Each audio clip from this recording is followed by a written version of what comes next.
انا عملت كوكيز المحلات في البيت باسهل طريقة. المكونات بتاعتها كلها موجودة وطلعت طرية وتحفة زي بتاعت المحلات واحلى كمان.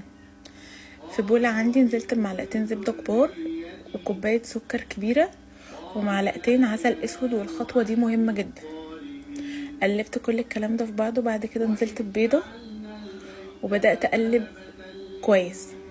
نزلت بمعلقه كبيره بيكنج باودر وربع معلقه بيكربونات صوديوم، وبدايه اقلبي كده لحد ما القوام يطلع كريمي. بعد كده كوبايتين دقيق ونبدا نلم العجينه، مش نعجنها، نلمها بس. بعد كده كان عندي شوكليت شيبس، بدات احطها على العجينه وقلبتها كده كويس.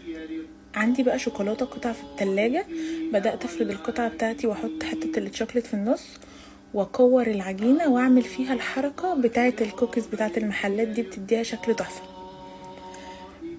هنا دي الكميه اللي انا عملتها، دخلتها التلاجة ساعه، وهنا بعد ما طلعت طبعا العجينه كانت متماسكه وده مطلوب جدا في السوا. دخلتها على فرن درجه حراره 180 وكانت ريحتها قلب البيت كله.